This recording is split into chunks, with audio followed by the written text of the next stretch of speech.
Good evening. Welcome to another edition of our monthly Facebook Live Chat, one of the many ways we try to keep you up to date on everything that's happening in Brave Nation. I'm very excited about tonight's show, where we'll be discussing this past season with our Lady Braves volleyball team, announcing the football all-district honorees, talking with Principal Ryan about the Blue Ribbon Beacon Award for the high school, and going over the new attendance zones going into place with the opening of Dodson Elementary in August of 2023. We'll close out the show with the Community FFA. Student advisor Savannah Edwards, Sentinel Lindsay Pitts, and instructor Don Gross will join us in that conversation. As always, we'll close out the broadcast by answering any questions you may have. Please make sure you submit your questions via the Facebook chat during the show. If you don't feel comfortable with your name being attached to your question, you can email us at any time at info@communityisd.org.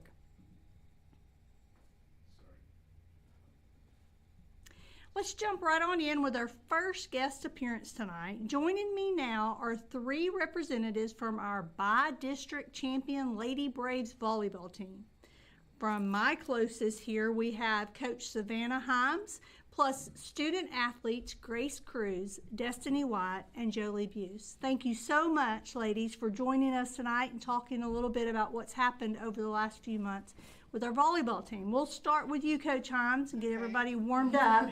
So why don't you tell us a little bit about the experience that we had this year. It was a great turnaround season for the Lady Braves this year, and we're excited about that. Tell us about what went through the season, what happened, how did we accomplish the things that we accomplished. Just tell us a little bit about what this volleyball season was like. Yeah, we had a really amazing turnaround season. No, don't think it's a secret. We had a rough season last year, but I just think it speaks to the grit and determination that these girls really hold within, because I didn't get, the majority of the girls that I had were the same ones I had last year. So it was just a matter of them getting that, we're not going to do this again. We're going to turn this around, and we have everything we need to be successful. And they did just that. They came in June 6th, summer workouts, worked their tails off. And then come August 1st, we had our tryouts. We had some early on wins during the preseason. We got first place in the silver bracket in our Cumbie tournament, went 4-1 in our Wills Point tournament, so very successful in our tournaments this year. And hit a little bit of a bump in the road come district time.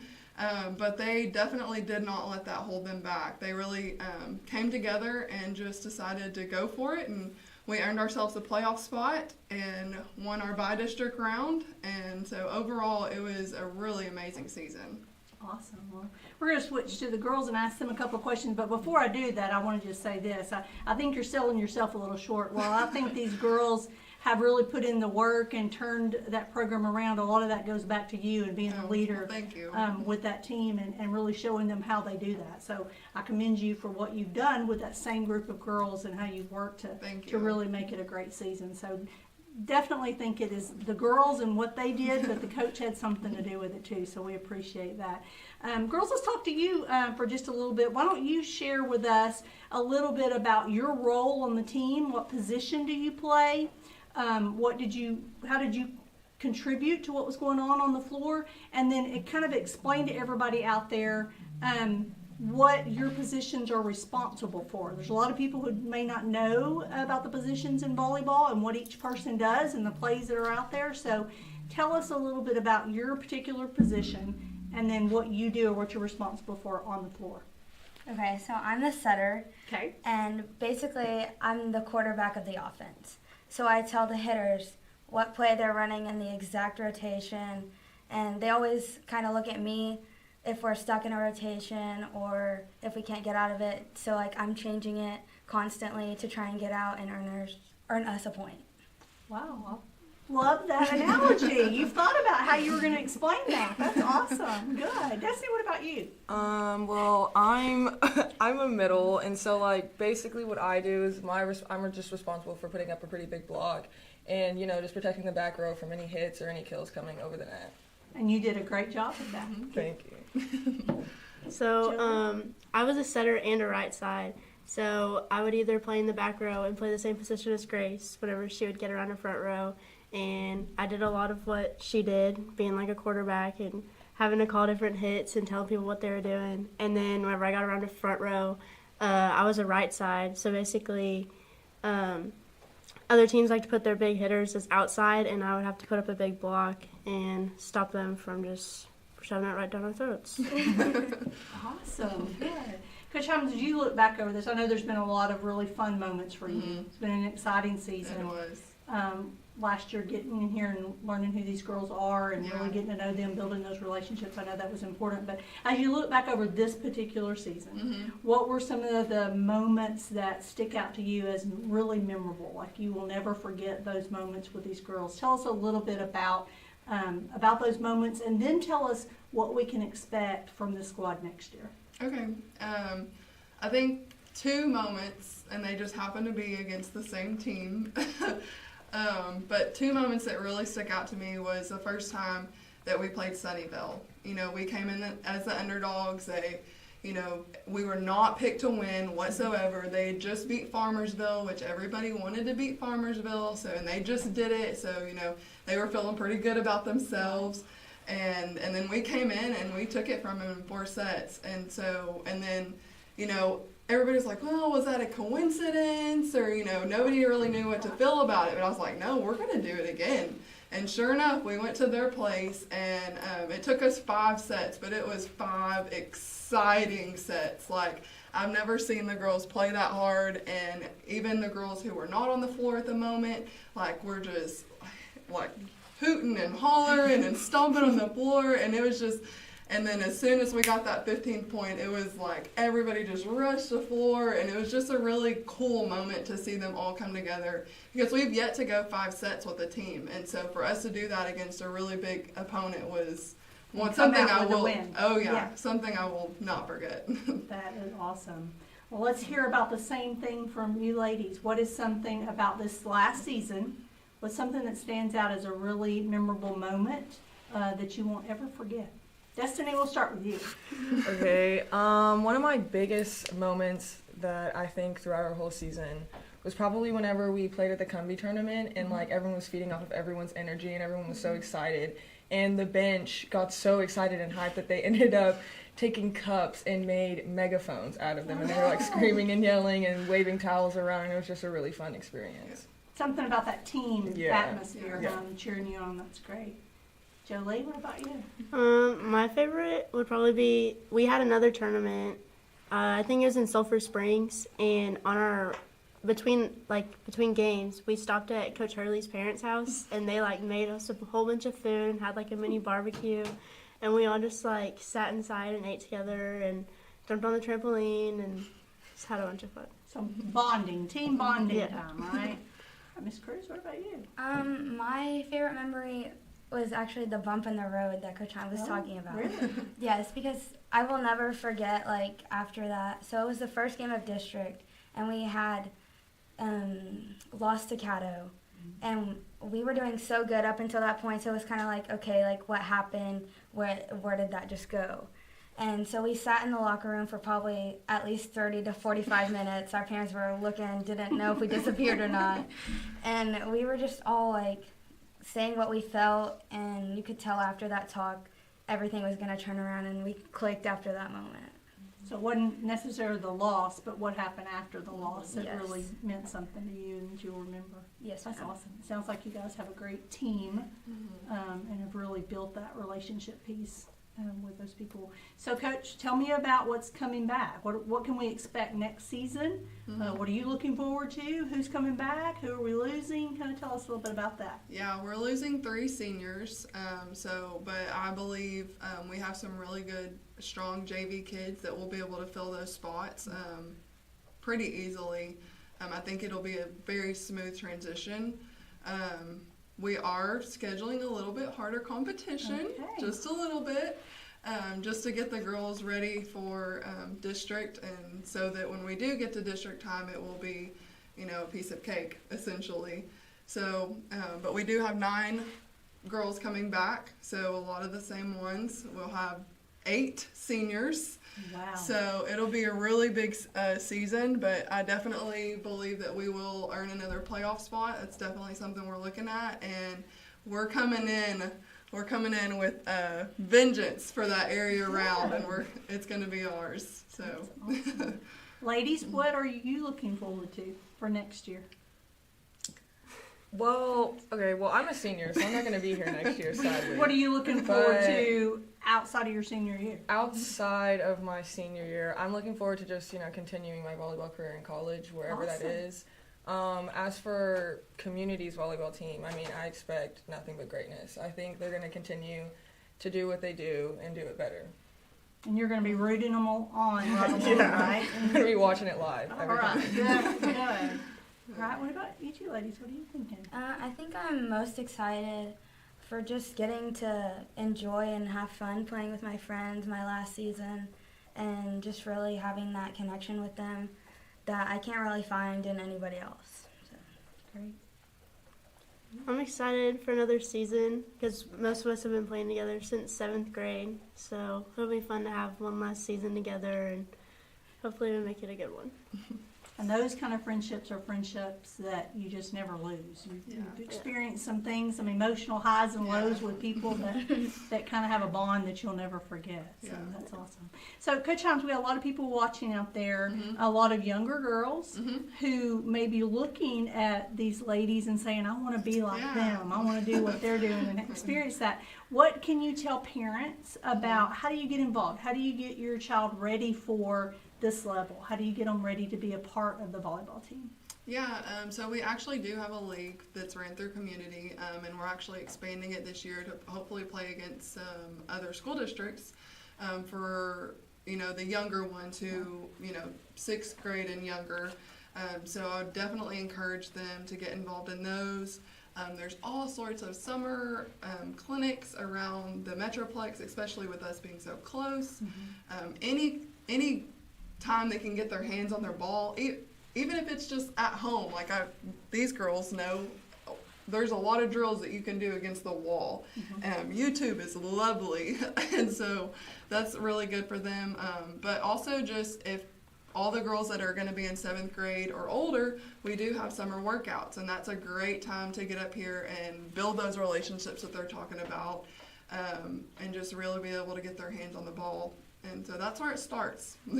Awesome. There's a lot of opportunities out there. Oh, yeah.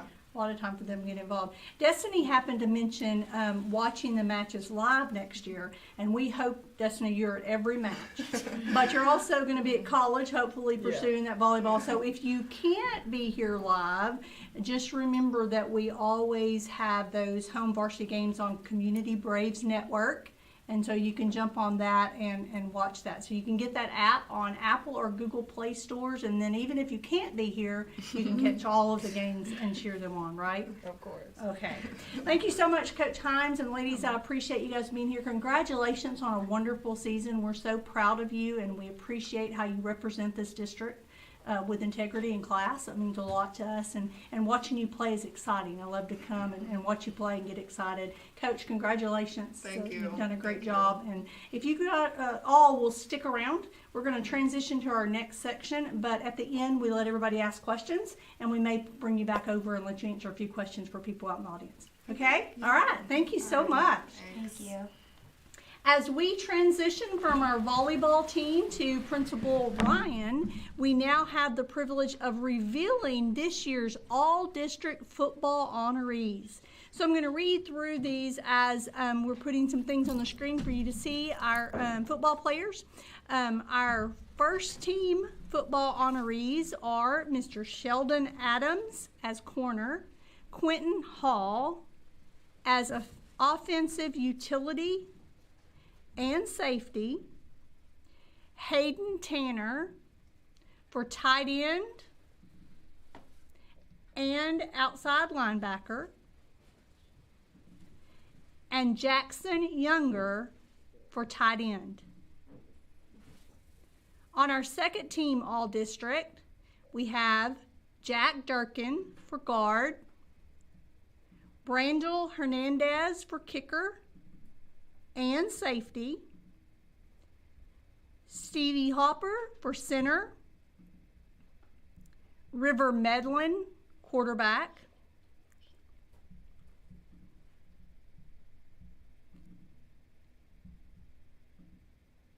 Cannon Roan for wide receiver. Jack Scott for offensive tackle.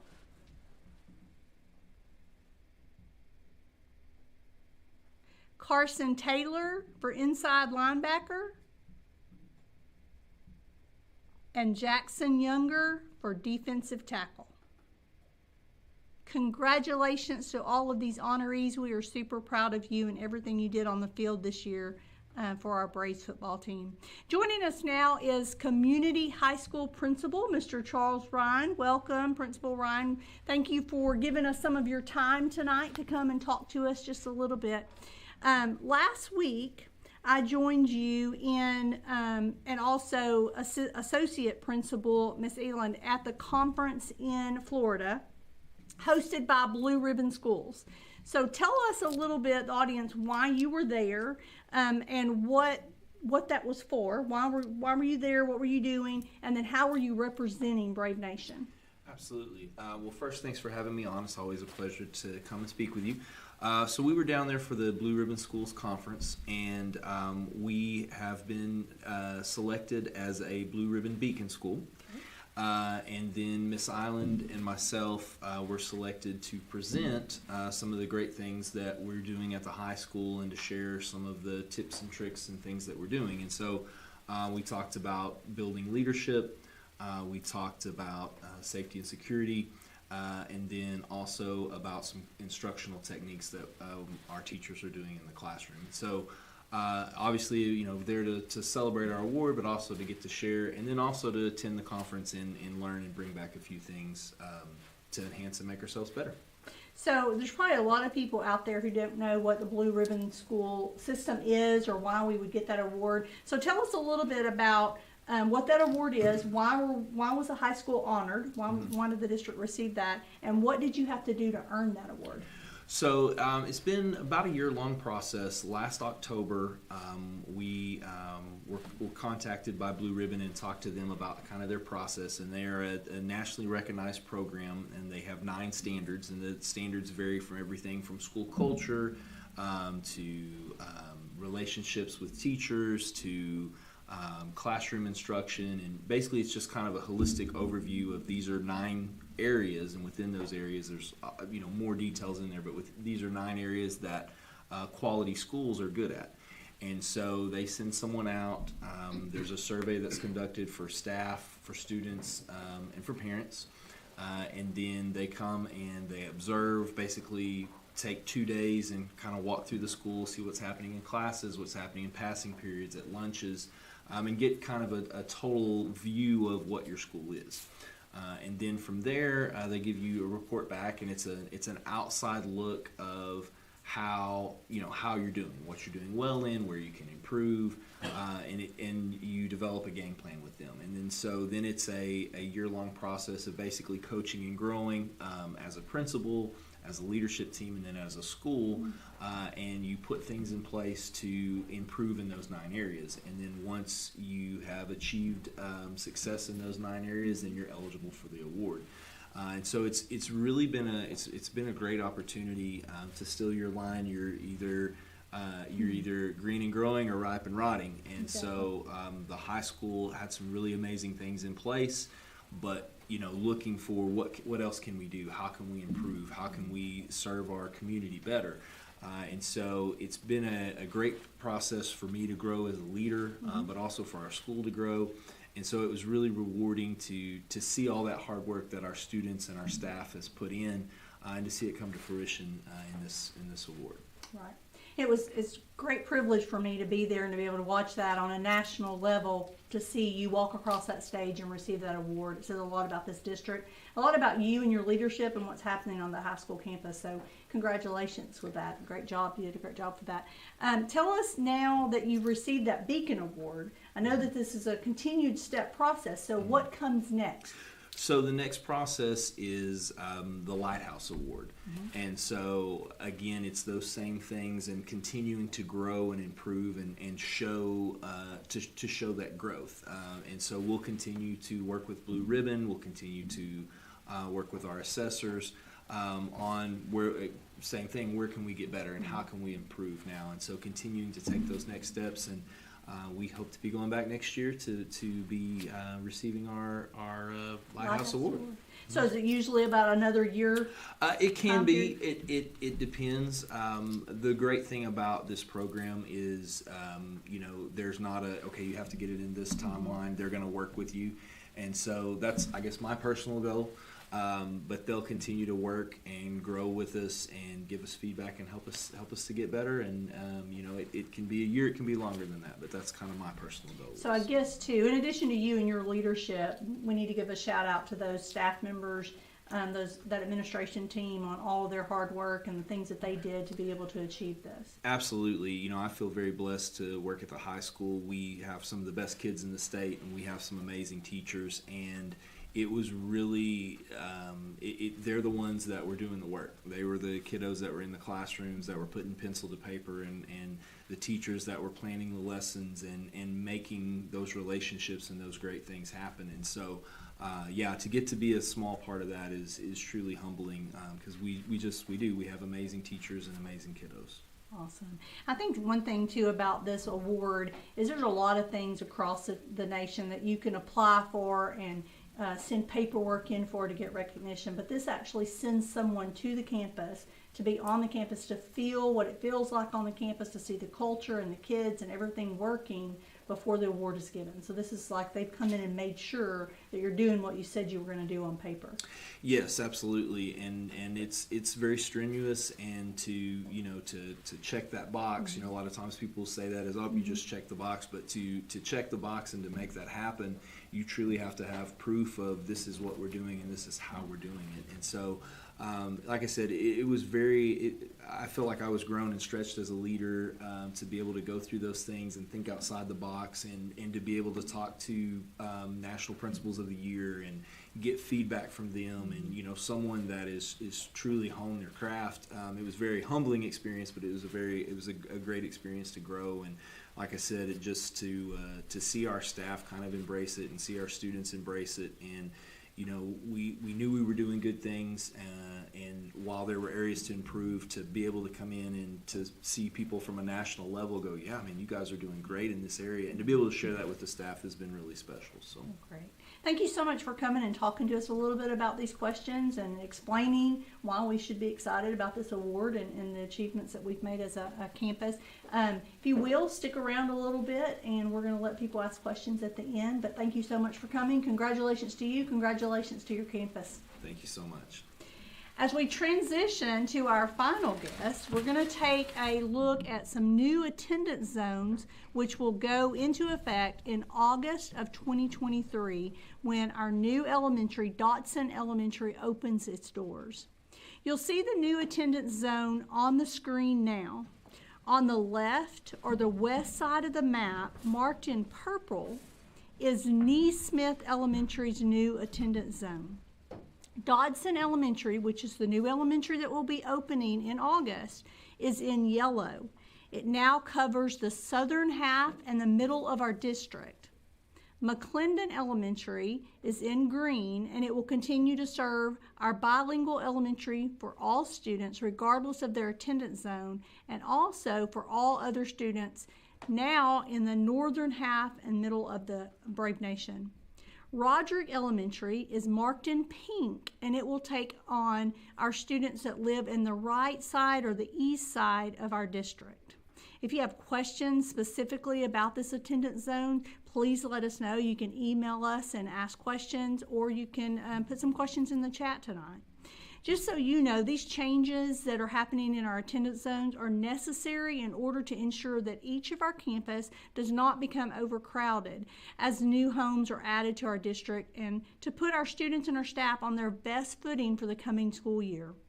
We did as much as possible to limit the impact of these changes, but as new houses come in and new campuses open, some change has to happen.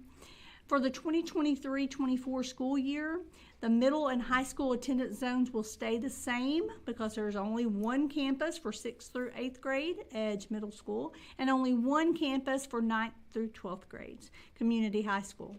A second middle school, Community Trails Middle School, is set to open for the 2024-25 school year and will have a new attendance zone ready for that campus sometime during next year's school year. So watch for that. We'll try to get that out as soon as possible so you can make plans. We want to thank you in advance for your patience and your understanding as we release these attendance zone maps. We wanted to get you this new map as soon as we could so that you could prepare for next school year and you would know what school your child is zoned for.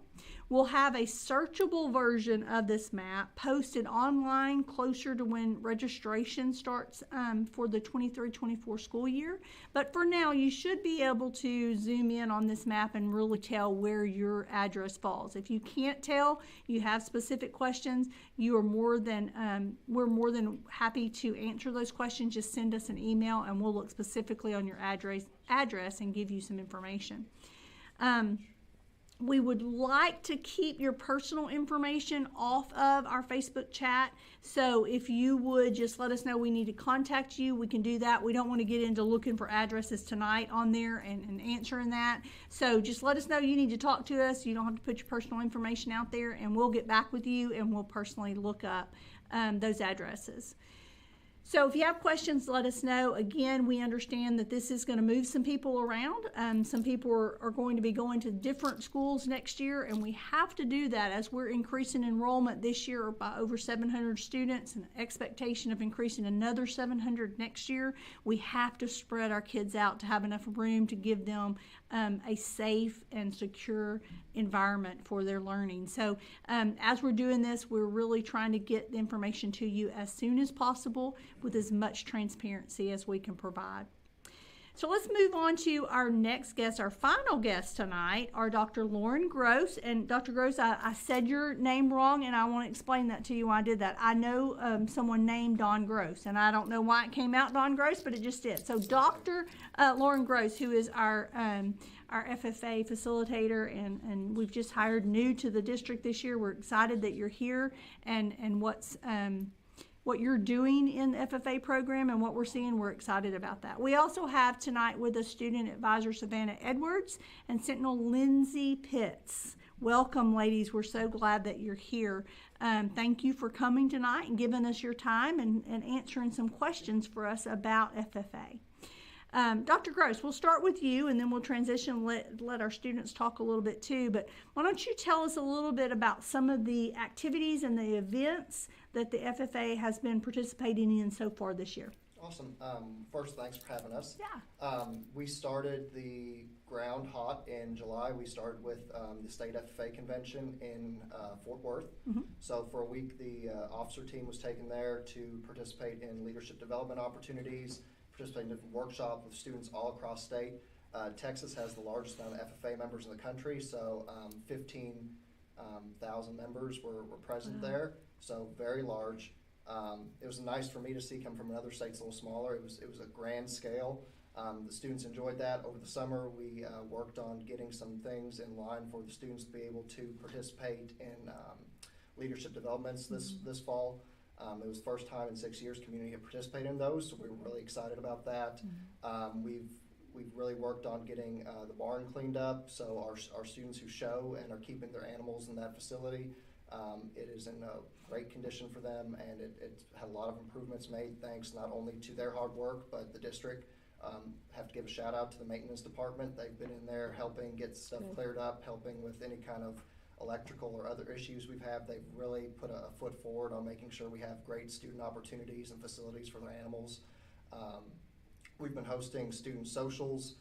We had a cookout before one of the football games with large attendance. We've diversified the program with adding agriculture mechanics and floral design components into it, offering more opportunities for students, not lessening any, just adding and just shifting our resources a little bit. And then this past week, we had hosted a district-wide food drive, and we're able to get almost 2,000 items donated to a local Wow. food bank to help serve our community. That's awesome. Doing some digging, learned that food banks and other things in this area are a little scarce at times, so we felt good that we were able to find a local food bank and give that back to serve the local community. Great, awesome. Thank you for sharing those things. We're excited about what we're seeing happening and about our FFA program growing. Ladies, if you could, we want everybody to understand FFA and the officer position. So why don't you tell us a little bit about your position in the FFA and what that means? What do you do in that position? So I'm the student advisor. Mm-hmm. I'm pretty much the person that will guide people with my knowledge in FFA. Okay. I've been showing for 5 years, so I have a lot of experience in FFA and different things like that. So I'm pretty much the person that everybody goes to whenever they need help with something. Okay. And I'm just... So you're that officer position that's there to answer questions or find them answers to questions or to help facilitate when they have something they need to know. Yes, I'm kind of like the peacekeeper. I'm the one that everybody goes to whenever they have a problem or if they just need help in any sort of way. Awesome. Great. Thank you. How about you? Well, my position is across the board. I help maintain that order that is needed, and I also make sure everyone is comfortable and happy with what they're doing right now. So I'm pretty much across the board of what I do. So Kind of help maintain yeah. meetings and activities and things like that. Make Yeah. sure everything's in order and everything's going as planned and following the rules and the expectations of the FFA program. Yes, ma'am. That's awesome. Awesome. So glad to hear about that. So I know springtime gets really busy, especially when we have animal showings and competitions that are going on, right? So Dr. Gross, tell us a little bit about what the schedule looks like in the spring and what events our particular students will be competing in the spring. So in the spring, we will be just like summer, starting pretty hot. First week back from school, we will take students all week to the Collin County Junior Livestock Show, which is misleading in its name. It's not just livestock. We also have our ag mechanics students and our floral students that week participating, where all students will be showcasing their projects. So for animal science students, that would be their livestock that they've been raising and working with to get them ready to show. But our ag mechanics students have been building outdoor furniture, metal hay feeders, shop tables, a hog trap, some different things that they will be bringing up there, and they've had to do all the architecture for it, design plans, bill of sales. And our floral students will have to showcase all the work that they've been doing to make arrangements, both live and silk, in different categories that week. So all week we'll have different shows going on from Saturday to Saturday. After that, major season starts, so we'll have students throughout the spring going to Fort Worth, San Antonio, and Houston for different shows. We have polled the students to offer more career development events. So FFA is an intercurricular organization, which means that by extension we're supposed to take what students are learning in the classroom, and their contests and competitions are an extension of those skills. So the career development events are areas in animal science, plant science, and ag mechanics, where they could do judging, they could do demonstrations, ID, scenario problem solving, where they take those skills and content things that they learn and have to apply them. So we will be doing those contests in the spring.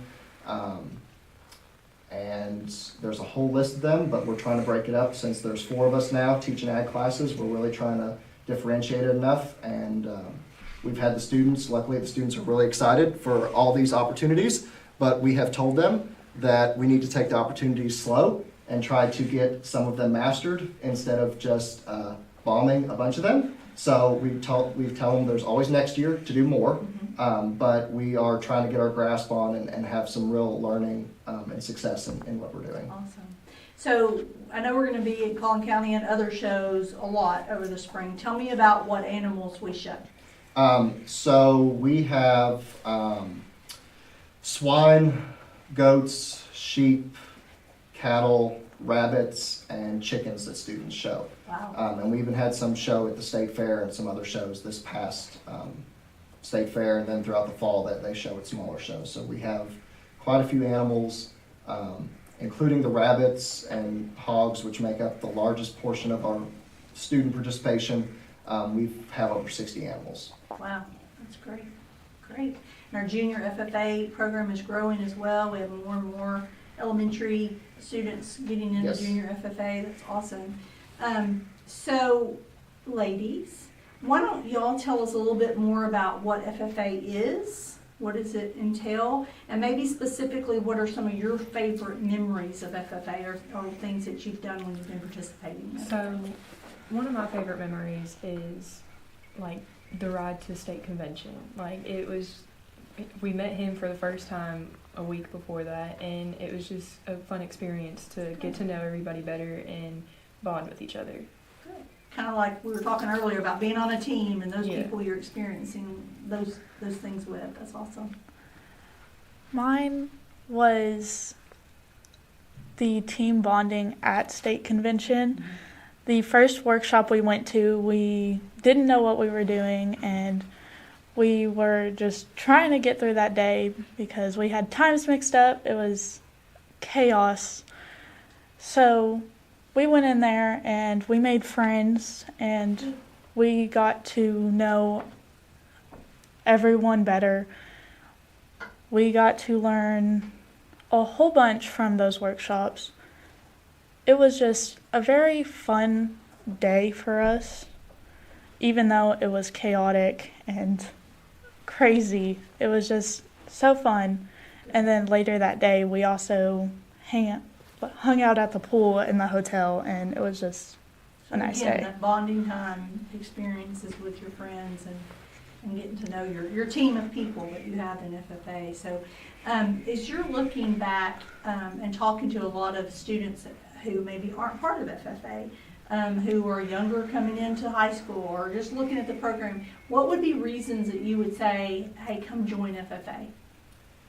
I would probably say that it's a good experience to have. Like, it's good to have the responsibility at a young age because it teaches you how to take care of another living thing. Like, there are more than just livestock, but the main part for junior FFA members is taking care of an animal. And it teaches them the responsibility of having to wake up, maybe go feed that animal twice a day, gotta do proper hair and skin care and just pretty much keep them alive and healthy. And it gives them a very good experience at a young age in order to go out in life and be able to live without getting in a tight spot. What do you say? Well, for the middle schoolers, when I was in middle school, I was a very shy kid. I didn't like being without someone I knew. It pushed me out of my bubble to where I got to know other people and I can do stuff on my own, and I know that responsibility of being out on my own and doing what I need to do and getting it done and having that responsibility of taking care of myself while also trying to do other stuff. Awesome. So, Dr. Gross, I know a large percentage of the kids who are in FFA are kids who are showing livestock and who have that. But I also know that that's not all FFA is about. And so there are students that are part of the high school now that may not have that love for animals or may not have that desire to raise an animal and have that, but they have great speaking skills or they have great, they're able to get up in front of people and share their ideas and things like that. So what other skills can FFA help you promote and develop, and can you come be a part of FFA to do? A couple of years ago, someone at National FFA, they got a lot of flack for this, but they pointed out that FFA was not just cows, plows, and sows. It was beakers, speakers, and job seekers. There is a large science and interpersonal component to FFA, and not taking away from the livestock showing. Actually, less and less of our students with the changing demographic here do that. Not that it's not important. It's just, like you said, the houses and the changing. But through offering ag mechanics, floral, and even changing up what we're doing in the animal science classes, we're focusing a lot on those 21st century skills We talked with students the other day about formatting resumes and cover letters. I do a whole lesson on handshakes. Shaking a hand is something for them that just surprised them. They laughed when I taught them how to shake a hand properly. But even aside from those soft skills, we look at what does it take to get a job in these industries. Even with animal science, a lot of times people say, well, I don't need to take an animal science class because I'm not going to be a vet or a zookeeper. I have a best friend who majored in fashion and textiles, and she designs saddles and halters. So there's a whole side of animal science with the products animals use, products people use, animals have to eat, the nutrition side of it, same with plants. A lot of students who enjoy the full design side, interior design is a great direction for them, or art. And ag mechanics takes a whole side of engineering, product development, maintenance. So what I would tell someone is, if you have a conception that I can't be in an ag class because I'm not going to farm, less than 1.5% of the nation's population actually farms. So if we were having a bunch of farming classes, it actually really wouldn't make sense. We have classes for people who want the skills, take care of pets, grow a plant, be able to change the oil in the lawnmower. The amount of times I get those calls, I'm actually glad that we have an auto program here, because this is the first school I've been at where I've not got a call every week to jump a car. Right. So, we cover all those skills that a lot of people take for granted, and you can take our classes and get speaking abilities, job abilities, and different things that I promise you, if you say does not apply to you, you can apply it to any other category, because agriculture is basically the application of every other discipline together in a wonderful hodgepodge. Awesome. Thank you for explaining that. For each coach or sponsor, leader that comes on, we always ask this question, because we know we have people out there who are watching, who are wanting to be like these ladies and wanting to be a part of something where they get those experiences. So tell us, if there are people out there who want to be involved in FFA and want their child involved in FFA, what do they need to do right now? So the first thing is, and I'm sure Mr. Ryan's going to love when I say this, FFA is a national organization that does have a national charter with Congress, and part of that is you do have to be in an ag class in order for us to be able to have you participate. So if you want your student to be able to go to these different events, even if you don't necessarily want to do livestock showing, if you want to do any of the floral, the ag mechanics, the speaking, any of those events, they have to be in an agriculture class. We are not allowed to sign them up and take them to contests. There's a whole vetting, checking system they have to make sure that, so that's the first thing. So I would say find an area of ag that most interests you. We do offer a Principles of Ag class for our younger students, which we kind of offer as an intro class. We do a little bit of plant, a little bit of animal, a little bit of mechanics, so if they're unsure which direction they want to go, they can take that class, which gives them an intro to each one, and they can choose a pass after that.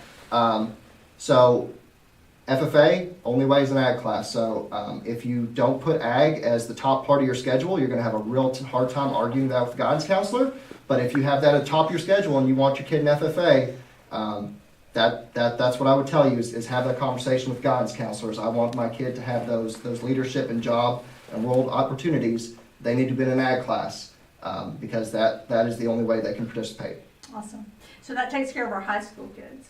But a lot of people, I think, do not understand that actually when students reach the 3rd grade, they can start participating and learning some of these skills and be around these ladies and get to know them in the program. So talk to me about that for just a second. Okay. So the junior FFA, I've been learning to become more acquainted with myself. It is something that is a Texas, Oklahoma thing. So being from a different state, I've kind of had to acclimate to that. Junior FFA at 3rd grade does offer students the opportunity to get involved with FFA, mainly through the livestock showing program. There is not a lot of infrastructure necessarily for speaking events and such at the time. I have had a couple parents come up to me and say that they do hear of other districts where 8th and 7th graders are doing more. That is a middle school component that we're not at yet. Fingers crossed, I'd like to eventually get there where we would have a middle school ag teacher, but right now it is a primarily livestock focused program. But in saying that, there's a lot of skills, a lot of things they can get, as the girls had mentioned, time management, being able to be responsible for an animal, keeping it alive, Sure. being responsible for making sure that you're working with it every day, keeping it on an exact schedule, being responsible that even when all your friends are going out, you got to feed that animal. You got to make sure you're getting up on Saturday morning when everybody else is sleeping in, going to take care of it. So there's a large responsibility component. Students have to talk to the judge in the ring and explain about their animal, about themselves, about how they feed their animal, take care of their animal, because sometimes that's how the judge decides which animal is going to move on. So there is a lot of speaking component that you get to that. And if they're interested, they just need to watch our Facebook page. Okay. Back to School Bash, August is really when we have the biggest drive for that. By late fall, we've kind of already had to send in our rosters and get everything set in. But please feel free to watch our Facebook. What's that Facebook page name? It's Community FFA. Community FFA. So if there's someone going into the third grade or third grade and above that thinks their child may want to show an animal next year, they can get in touch with you through that Facebook page or email you and get some more information Yes, about that. yes, Awesome. and we will definitely have them on a list of, we will contact you to try to get them ready at the start of next year. Great. Ladies, when did you start showing animals? What grade? So I started showing in 6th grade. 6th grade. Like I said, this is my 5th year. I'm a sophomore now, but it has really been everything to me. It's pretty much like my second home.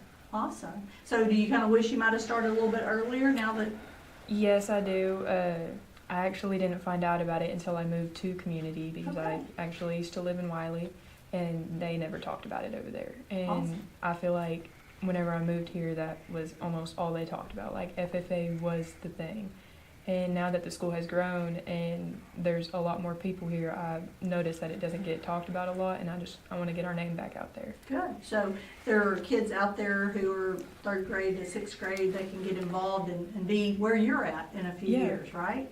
When did you start showing? I started showing last year because I joined an ag class, originally wanting to be a vet because I love working with animals, but I started showing because of Savannah, because she knew that I was a very shy person and I didn't want to do anything, and I was stressing about my extracurricular and what I wanted to do in high school, and she goes, "You should show."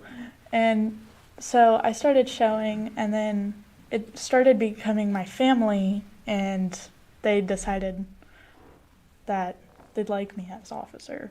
Well, she decided she wanted me to be an officer, so That's I great.